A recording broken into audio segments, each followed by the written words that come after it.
Good morning, welcome to another vlog, or good evening, good afternoon, whenever you're watching this video. My name's Mare, it's Friday, cheers to that, cheers to that. Thought I would bring you along today. Obviously, I want to start off the vlog in a really weird way, but a certain unicorn asked me to take this to the vlog.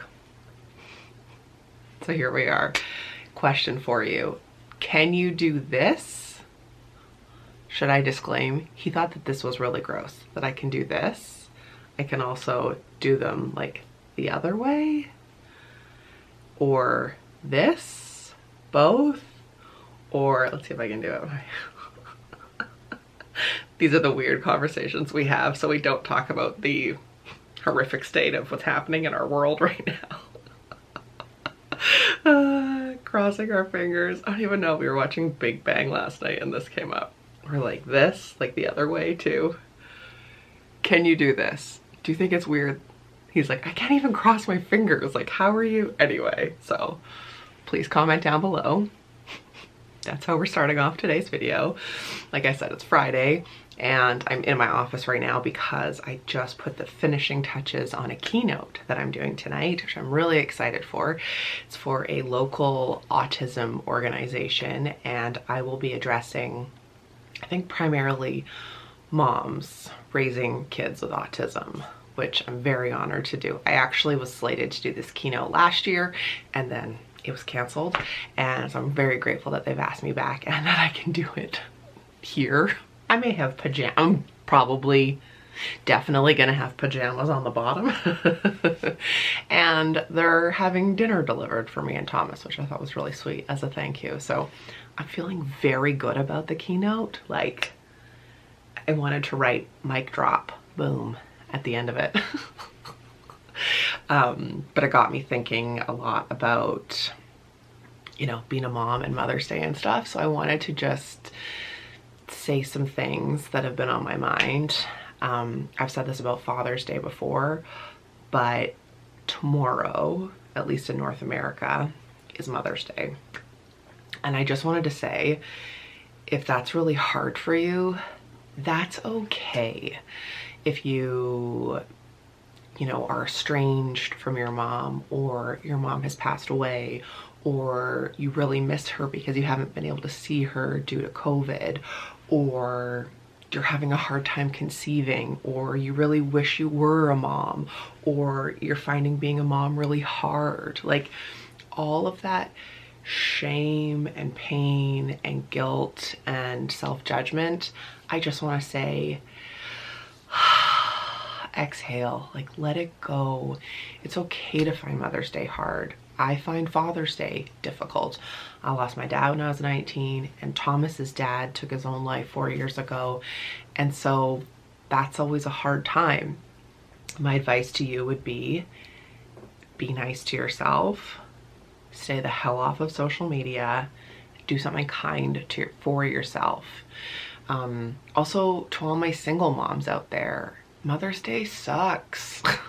Like, when no one's doing anything for you, you're just like, well, it's another day of getting up and being a mom and going unappreciated. You know, it's so hard. So to all my single moms out there, please do something for yourself. Even if your kids aren't going to do anything for you, it's your damn day. Do something for you. And also to my moms, my fellow moms who are raising kids with special needs, you have a very special place in my heart. It can also be really hard if your kids don't have any concept of Mother's Day, like mine. Like, Thomas is just like, it's another day. Am I going to school? Or what's up, Mom? Where's my breakfast? You know, I'm not saying that our kids don't love us, but I'm just saying it's just another day. Just like Christmas means nothing to Thomas, his birthday means nothing to Thomas, and that is so freaking hard, even as he's about to turn 10. So I've been doing this for a decade and it's hard, like seeing other people's kids, you know, do nice things on their birthdays or Mother's Day or Christmas and stuff. Like, if you're raising typical kids, that's probably something that you take for granted. But if you're raising kids with special needs, I'm sending you so much love and so many hugs. Not saying that raising any sort of child isn't difficult, but you know what I'm getting at. It's just hard. So do something nice for yourself.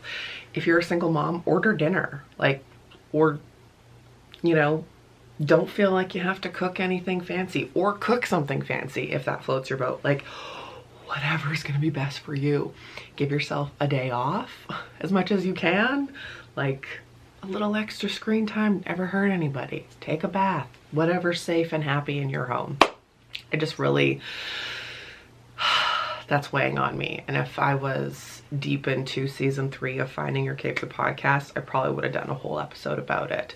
But I'm sending you love, whether you're trying to conceive and Mother's Day is hard, or all the other reasons. It's freaking hard. Stay off social media. Know that I'll be thinking of you from my little corner of Canada and sending you love. On that note, we're gonna get out of my office because I'm still basking in the fact that I'm done school. Got my Finding Your Cape. This is one of my like copies that I got when I was making sure that I liked how it was gonna come out on Amazon. And then there's another one. It's slightly different if you get it from Chapters or Barnes and Noble or oh my gosh, what's the one in the UK? I'm totally blanking. This book's available worldwide. Anyway, I'm gonna read an excerpt from the book all about vulnerability. We're reading from chapter 9, which is Vulnerability Stitches the Cape, in which so good. Sometimes I'm just like, I wrote a book. Actually, all the time, I'm like, I wrote a book. I think because we didn't get to do the like planned rollout and the planned book tour and events because the panini hit. So sometimes it's just like, what? I wrote a book. I'm gonna try and take you through a little journey from yesterday. So this pot used to have this plant, but I repotted it and put it in this new one. And I'm thinking this is where she's gonna go. And this pot used to house this plant. And now I'm hoping she's just gonna flourish and grow. The unicorn came home last night. He's like, well, we got quite the little jungle happening here, but it just makes me so happy. This is such an awkward like spot, this wall. So I'm happy with it. And I'm really excited. This pot I got from HomeSense and I think it was only $25. Great deal. This one I'm hoping is just gonna live her best life. This is what's making me happy these days. Repotting things, planting things. I got the outdoor plants planted and then I think tonight it's supposed to be 0, so fingers crossed they all survive. I got succulents from Thomas's school's fundraiser and a hanging basket, and I got one for my mom too. And so that was exciting. All planted, all good to go. It's been a good week since I saw you last. I also went through all of my clothes and I think they're just procreating because I don't shop. Like, I haven't bought new clothes in forever, minus like a couple pairs of leggings, honestly. And I still got rid of 2 full garbage bags. Well, a garbage bag and a half of my clothes, and then I put in, I think, 3 or 4 blankets and donated them to this organization in town which supports people who are experiencing homelessness, and 2 yoga mats. Why I had 4, unnecessary. So that felt really good and good to go through all my clothes. And I could probably go through it all again. I had so many scarves, not even scarves for warmth, scarves just for decoration. Why?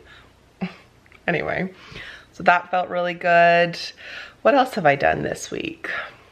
I went through this main floor and got rid of decor. I just put it in a tub and put it in the storage room for now because the storage room is on my list to do. But not today. I just really wanted to have less stuff around. That felt really good. Oh, I finished rearranging the basement. So also self high five for that. I love these kinds of things. And I know I've talked about it before, how much I love doing projects around the house, but for me, I realized this really became a thing that I found calm and comfort in even before Jeremy died. Like when things were really hard in our home, that's when I started to purge, and that's when I started to really try to shift the house to feel calmer. So create a calm environment, but also I know subconsciously it was very comforting to be able to do projects that I could control and that I could complete, because so much of my life felt like it was spiraling out of control, that was something I could actually feel like productive and good about. And I still feel that way often raising Thomas, or just, you know, in general.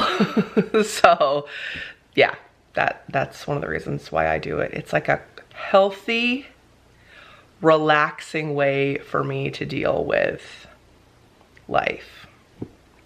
And I enjoy it. And we have a leak in our house, so I might try and help the unicorn. I basically just offer moral support and like run the bathtub if he needs to see if it's leaking into my kitchen. So he's been trying to problem solve that. Amazingly, he already fixed the ensuite shower, which was also leaking into the kitchen. Then he fixed the bathtub, and it was good for a couple months, and now it's leaking in another spot. So he's just so great at like research and YouTube and Googling and trying things in the most calm way. Nothing phases this guy. And he's basically trying to do everything until we have to pay for a plumber, which I'm happy to do, but it's just so nice. Like dating someone who's handy, chef's kiss. The amount of things he's fixed in this house: he's replaced 2 toilets, a toilet seat, he's fixed 2 sinks, he's fixed the shower and the bathtub. Oh my gosh, the closet doors downstairs, the outside tap. Oh, he put a new fan in my bedroom, fixed Thomas's fan in his bedroom, fixed one of the doors. He's changed the locks at least twice, 3 times to make sure that Thomas is safe in the house. I'm sure there's more. Oh, painted my kitchen with me.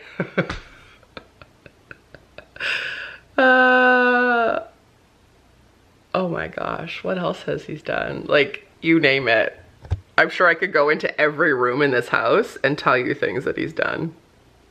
Happily, calmly.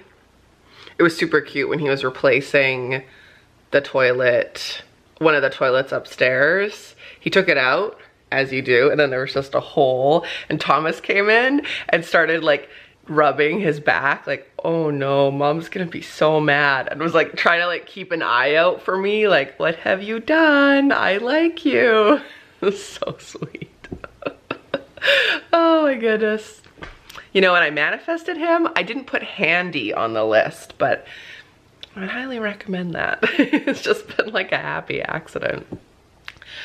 I love him so much. Such a unicorn.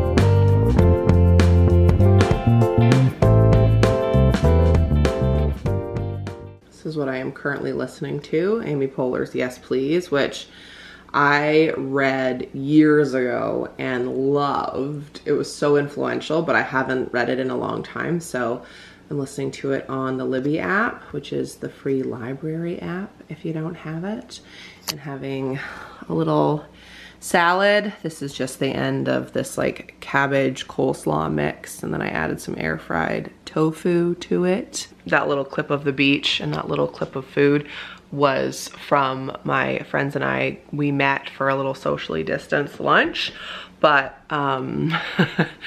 one of the orders was missed, and so my friend and I split one, and then half of it spilled on the ground, so I'm still hungry. So I'm gonna have a little salad and tofu while I watch some Drag Race. I just finished season 12, so now I'm going back and starting season 5, I think. I'm trying to figure out which ones I've watched and which ones I haven't. So I've got about an hour before Thomas is done school. I'm just gonna relish in it, relax for a bit. Hi. See this? Well, first of all, most handsome son ever. See this green light? Where is it? Hey, excuse me. Excuse me. I'm trying to show them your cochlear implant. This green light is like one of the most important things in my entire life, like top 5. Apparently it was off for a little bit today, which makes me concerned, but I have an app on my phone that I can check it with, and the app says it's fine. So we're going with that. Sometimes I think it just gets jostled maybe a little bit. But we're also going to Children's Hospital soon for an annual checkup. So this piece of technology on his head is amazing. Also, look at this. Look at that penmanship. Oh my God. This is all I need for Mother's Day. This and like time by myself. Oh my gosh. And also he made this plant pot. He planted me a little plant. Oh my gosh. Precious. I'm gonna chill with him for a little bit, I think. Oh, hello. Can I say hi?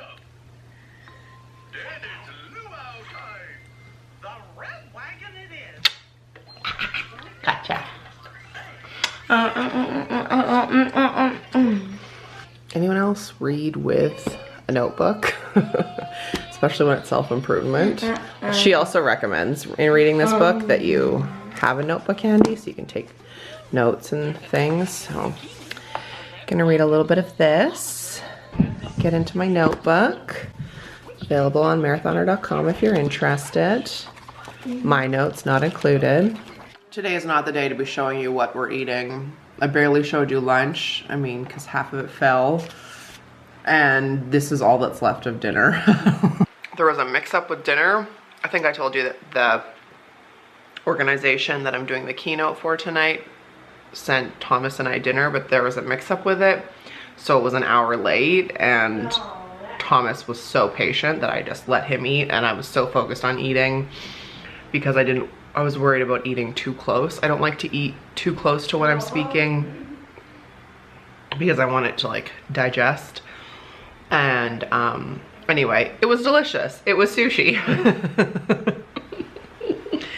I was very impressed with how calm Thomas was because we usually eat right at the same time every day. Anyway, we've just been chilling. I finished my book. I read it on my Kindle. I think it's by Kate Quinn, but I took a picture of it. Keeping a list of all the books I've read this year. The Alice Network by Kate Quinn. This is so terrible. You're not gonna be able to see that. Where are we? Can you see? There we go. That's the book I just finished. And this is the one I'm gonna start now. The Kamala Harris book. I got this for Christmas, but there has not been a lot of time for reading for pleasure. So I'm pumped to read that. Tell me, do you ever have more than one book on the go?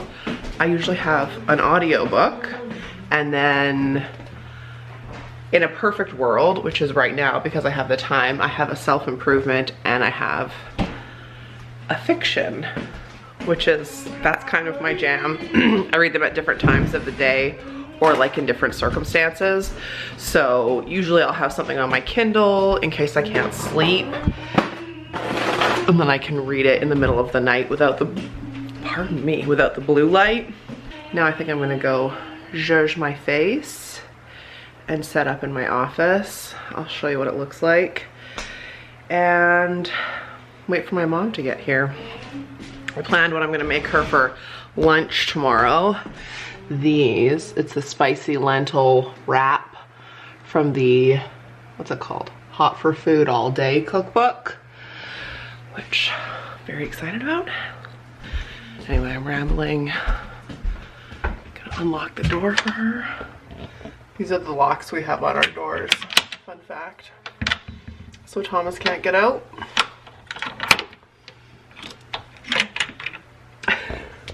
Like I said, just one of the many things the unicorn's done. Oh, last year he also rebuilt my garden beds for me, which I'm just looking at. I'm gonna ask Thomas to get my mom. No, I'm gonna ask my mom to help Thomas water the plants. Okay, we've got only about a half an hour till I need to talk, so let's go get situated, shall we? So this is my giant Finding Your Cape banner, which I love. That was supposed to come with me, you know, as we traveled. And, oh, I've got my Zoom ready to go. I'm not actually on their Zoom yet. I was just checking the framing. Got my speech here. This is like my little trick. So it looks like I'm not reading, but I'm not reading, but I have a lot of notes. I'm gonna talk for 30 minutes. Talk for 30 minutes, and then they said like a 25-minute Q&A. So I hope they have cues for me to A. There's a lot in this like keynote. I feel like, what more could you need? I don't know. Got my book ready because I'm gonna read from it, like I told you. Got my water ready. And then as soon as this is done, a couple of my girlfriends from college, like from BCIT, when I went to journalism school, we have like a Friday night Zoom drinks for one of their birthdays. So I'm really excited about that. I'll check in with you once this is done. I can't really vlog it because it would be obvious if I was like turning my camera on and off, but wish me luck. Oh, fun fact, I meditate before every time I do a keynote or an exam. So I'm gonna do a little quick 5-minute meditation. I'll see you when this is done. Did it, loved it. It was so wonderful. It's the first time I've done a keynote solely for people raising kids with special needs. I just felt like such a kinship to them. It was really special. Talking about stuff that I wouldn't really normally talk about in any other situation. It was great. Now I'm gonna go make myself a cocktail and get ready to see my girlfriends on Zoom. And I'm gonna end this video. Whew, it got warm in here. Thanks for watching. Lace up, subscribe, become a marathoner. Feel free to buy a copy of my book, paperback, digital, audio. There's a podcast, and I'll see you in the next one. Thanks for watching. Bye.